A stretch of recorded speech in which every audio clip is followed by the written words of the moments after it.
5 disturbing true horror stories from Home Alone. Story 1. This incident happened right after the pandemic. My uncle decided to move with his family to another city due to work reasons. Before this move, they were looking for a house for some time and found one that seemed suitable. But at the last minute, just a week before they moved in, the landlord informed them that they had a no-pet policy, so they were forced to hastily choose another home that wasn't in a very safe neighborhood, but was closer to their workplace and school. They knew it was only temporary housing, and sooner or later, they would find a better house. Fast forward 3 months after your move. On this particular day, like any other, my uncle had left for work. My aunt, who was a teacher, was in school, but my cousin, who was 16, decided to skip school because she felt bad. He had been resting in a room when he heard his 2-year-old dog Tadeo barking. He peered out the window and saw a man in his 50s standing on the front porch. Somehow, he had squeezed through the front door and was a few feet away from the German Shepherd, who looked scary but was actually like a big teddy bear. Thaddeus barked at him, but he seemed not to be afraid. My cousin partially opened the door and asked him who he was and why he was there. He just stood there smiling and looking at her, but he didn't answer. That's when she remembered that her Wi-Fi wasn't working properly, so her dad had contacted the company, and they promised to send someone to repair it that afternoon. Therefore, she asked him if he was the Wi-Fi technician sent by the company. The man nodded. He had a small backpack and was carrying identification of some kind, so she restrained the dog and let the man in, although Tadeo did not stop barking. My cousin took the man to the upstairs room where they had the Wi-Fi set up. The man simply stared at the device for a while before messing with the wires. My cousin found it odd that he behaved strangely and didn't seem very skilled at his job, but she didn't want to question his ability. Just then, he heard a knock on the front door. She went downstairs to find her dad, who had unexpectedly returned to get a USB drive he had left in the house. She told him about the man, and he was surprised that the man had arrived earlier than expected. But before they could go upstairs to check him, he was already going downstairs. He had a surprised expression on his face when he saw my uncle, who asked him if the Wi-Fi device had been repaired. The man responded by saying he didn't know how to fix Wi-Fi. He said he was a salesman and was there to sell something. My uncle and cousin were horrified, especially she, who had let this strange salesman into her house. He was still standing in his living room. My uncle was furious and asked him why he claimed to be a repair technician and had broken into the house. He said that my cousin was the one who let him in to buy his product. Then he started with his sales pitch trying to convince them to buy this product. My cousin was furious and screamed that she would never have let him in if she had known he wasn't who he said he was. At this point, the guy changed his story and claimed that it was my aunt who saw him pass by earlier. He said she asked him to visit later so she could buy him something. By this time, my uncle had had enough of this guy's lies and told him very clearly to get out of his house or call the police. Worked. He came out of the house throwing death looks at them and cursing them under his breath. In the afternoon, when my aunt returned, she denied ever seeing a guy with that description and said she didn't even need the product he was selling. In short, it was a terrifying experience for my cousin, who regretted not checking the man's ID before letting him in. Fortunately, his father arrived in time to save the day. They approached the police, but nothing happened with the man. They never saw him again in that neighborhood they moved from a month later. But my aunt heard from a neighbor that a year before this incident, a man claiming to be a salesman had entered a nearby house and then stabbed a 60-year-old lady who was alone at the time. He then proceeded to rob the place. The lady survived, but the culprit was never caught. They're not sure if it was the same guy, but it's still terrifying that some random stranger would have entered their house, and God only knows what their intentions were. Fortunately, they never found out. Story 2. Like most people, I've been homebound because work is closed, which means more time to fix my mountain bike and draw. It also means that I am alone 24 hours a day, 7 days a week. I live alone in a 1-story house in Zacatecas, near the Sierra Madre trail. If you've ever heard or read any horror stories about hiking, You've probably heard of cults on the Sierra Madre trail. I can assure you that they are real. Like I said, I live alone. I'm 26 years old, an avid hunter, a skilled marksman, and I love nature. I've lived in this area my whole life, but I've never experienced anything like it. It was in mid-March that I began to witness some strange things. First, it was just small knocks on my window at night, which I explained as simple acorns or branches. Then it evolved into knocks on my outer door, thunderous knocks that woke me up. After a week or two, it stopped until last night. There was a full moon last night, and I woke up by knocking on my door. He was constant. He did not stop. He was paranoid because he had been beating for 5 minutes continuously. I was scared enough to pull my pistol out of its case and walk to the door. I keep the gun loaded at all times for my safety, plus no one knows the code to my safe, so there's really no reason not to have it loaded. I grabbed the handle and opened the door. I looked outside, but no one was there, so I closed it and started heading towards a bed. But then I heard more knocks. This time, there was something outside about 100 yards from my house. I saw a person in a robe, as you would imagine someone when you think they are a member of a cult. I shouted, "Who's there?" I'm not afraid to shoot, and I saw more people coming out of the forest everywhere. They were all wearing the same robe, stood in the middle of the courtyard and looked at me. I raised my gun and fired right in front of their feet, avoiding hitting them. Everyone ran out, and I went into the house, went to bed, and prayed with all the lights on. I didn't sleep at all. Let's say that today I am tired, and if any of you cult members are reading this, I'm not afraid to shoot you next time. Story 3. I carry my gun with me at all times since I moved to where I live. But please keep in mind that the laws in my state for open carry are a bit stricter than in other states. In this case, you could argue that I had the right to show that I was armed, but at that point I decided not to draw or even show my weapon. This happened about a month ago. For context, I'm a 21-year-old woman with 2 dogs, living alone. One of my dogs is a 45-kilo pit bull, while the other is a 10-month-old corgi cross. This is important later. I live in a lower duplex where my front door opens onto an alley.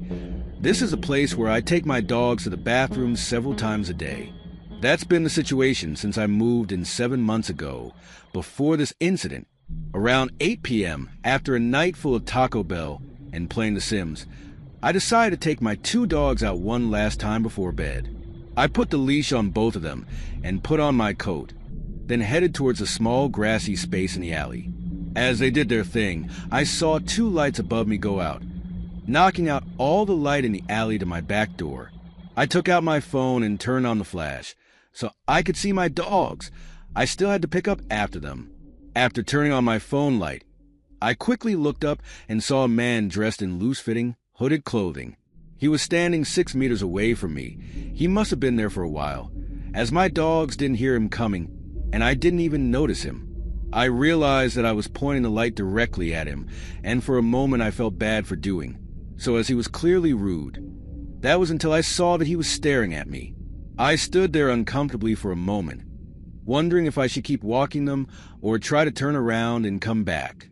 During this time, he decided to start walking towards me. I told myself he might be trying to get to his car or something. That was until I noticed him walking straight towards me, causing my 2 dogs to become alert.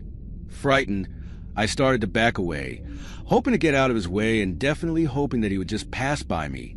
But he didn't. When I started to back away, the man started running, and not only that, he also started singing, and he did it loudly. I couldn't make out a word of what he was saying, but he kept repeating and singing as he ran towards me. At this point, I was undecided about what to do, but being completely honest, I was so scared that I couldn't decide what to do. Thankfully, when he was an arm's length away, my dog reached his limit with this guy and lunged at him, knocking him out of whatever state of mind he was in. Then he started singing. That's right.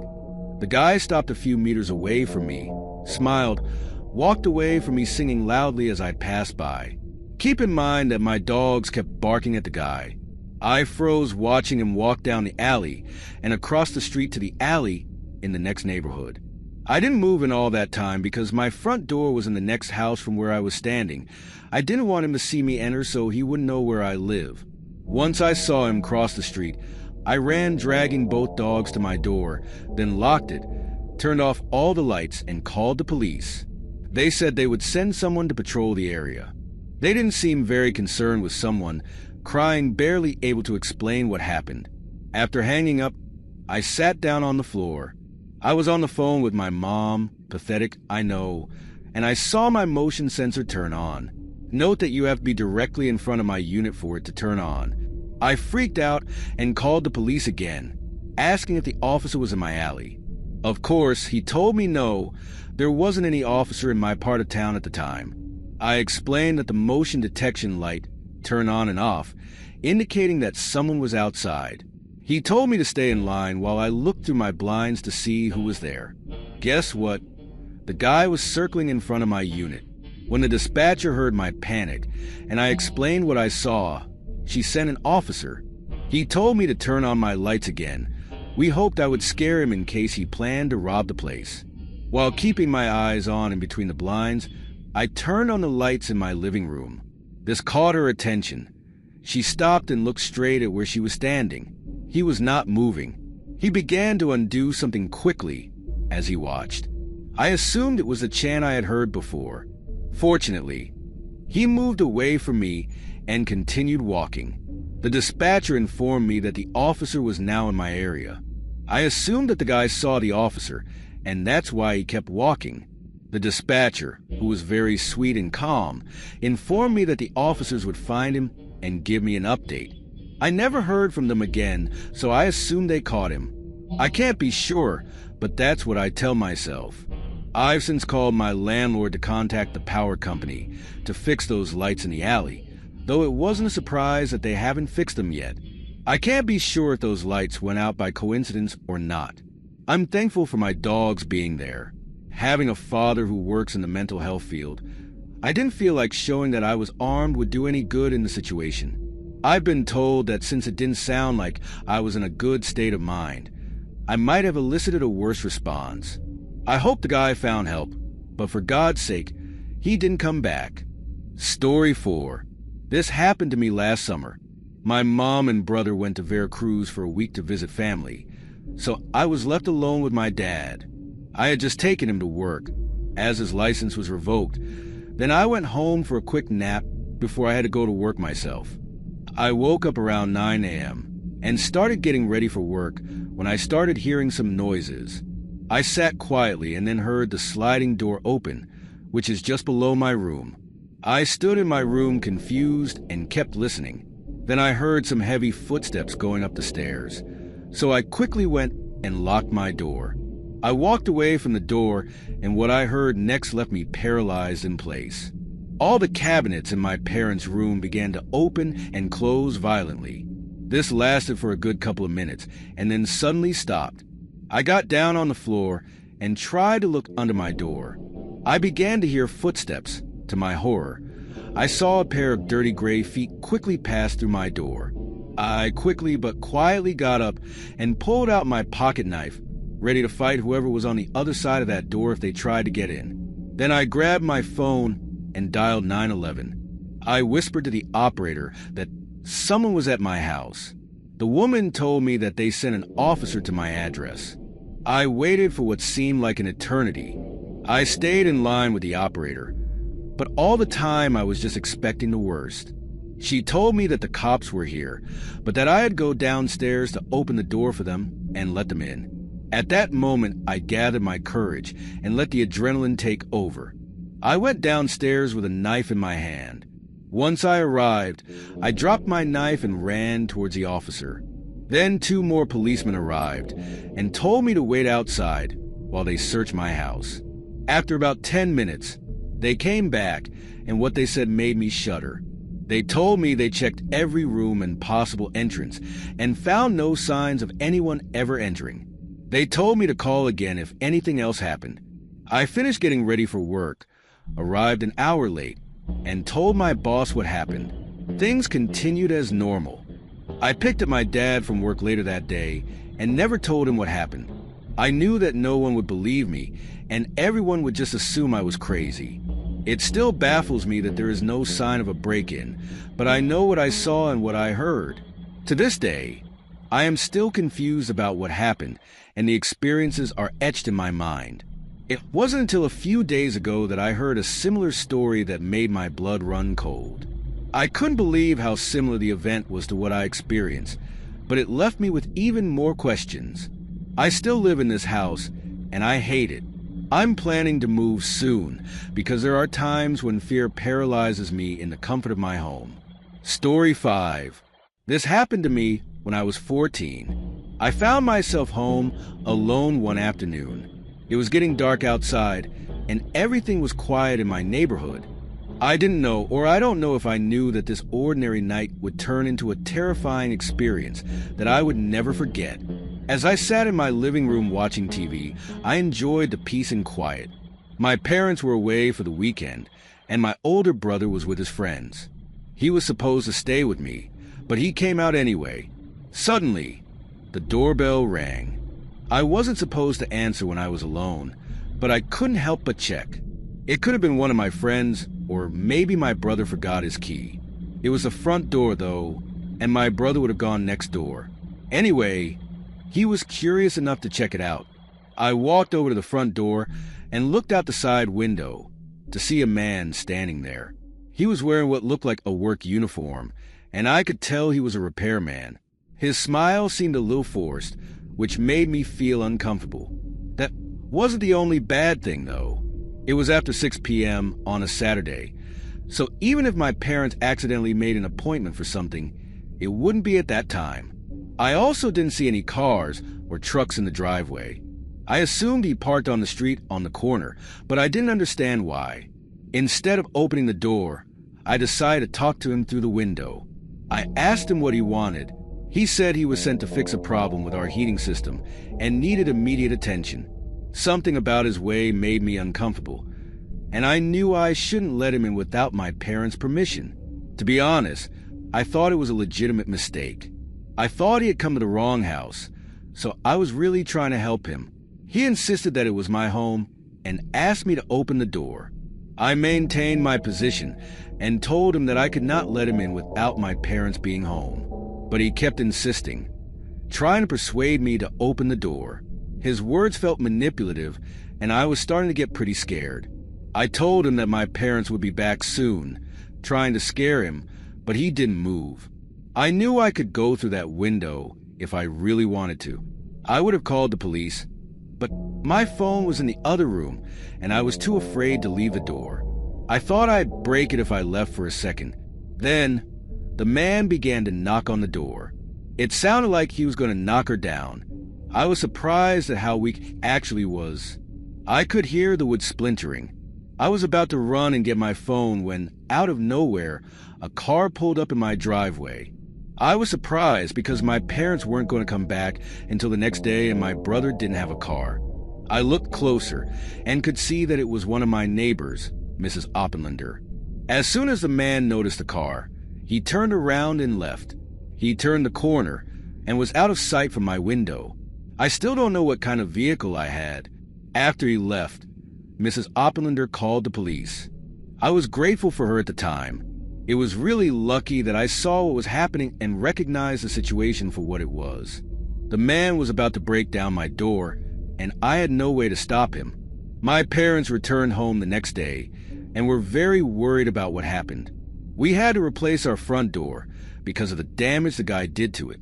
The lock was basically hanging, and there were cracks all over the door. We had no way to chase the guy because none of us saw his car, and there were no cameras to capture him. Story 6. A few years ago, I had a truly terrifying experience in bustling Mexico City that still haunts me in my nightmares. It was a chapter of my life that I never fully shared because of the fear I felt when remembering it, but I feel that it is time to release this weight that I carry. He lived in a small apartment in the heart of the city. While the metropolis was always full of life and activity, this story takes place on a particularly dark and quiet night. My nightly routine used to consist of long walks to clear my mind, but a series of events made me rethink that habit. It began with a nagging feeling that someone was watching me. At first, I dismissed it as nighttime paranoia, but the feeling persisted. One night, as I turned the corner of a quiet street, I noticed a figure in the distance that seemed to be following me. I tried to ignore it, quickening my pace, but every time I looked over my shoulder, the figure was a little closer. My footsteps echoed through the lonely streets, creating an eerie symphony that was only interrupted by the distant echo of the city lights. The shadows became accomplices of my growing restlessness. I decided to change direction, going round and round to lose my supposed pursuer, but he was always there, persistent, lurking in the shadows. Over time, his presence ceased to be a mere distant shadow and became a lighter figure, dressed in black, with a wide-brimmed hat that hid his face. His silhouette stood out against the faint light of a lamppost. He was a tall, thin man who walked with a strange determination, as if enjoying the macabre game we were playing.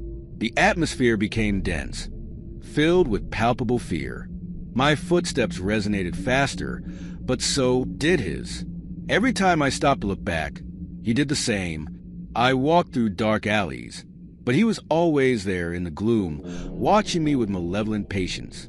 Finally, I reached my building and ran to my apartment, my heart pounding. I locked the door, trying to catch my breath, but terror kept clinging to me. I looked out the window and saw him standing on the sidewalk, his face still hidden under his hat, but his eyes shone with an inhuman intensity. That night, I didn't sleep. The next morning, I met the same man outside my building. From then on, every time I went out, there he was, watching me with a look that froze the blood. I called the police, but they could never do anything. Every time they approached, he would disappear into the crowd, only to reappear later, as if it was a nightmare he couldn't avoid. Fear became my constant shadow. My nights became unbearable, always feeling his presence around the corner. I became obsessed with the idea that at any moment I could close my eyes and find him at my bedside, with his insatiable gaze and ominous hat. Finally, I decided to leave my home, leaving behind my memories and the terror that took hold of me. Although I no longer see that sinister figure, I know that it still lurks in the gloom of my nightmares, reminding me that fear can find its way into even the most bustling cities.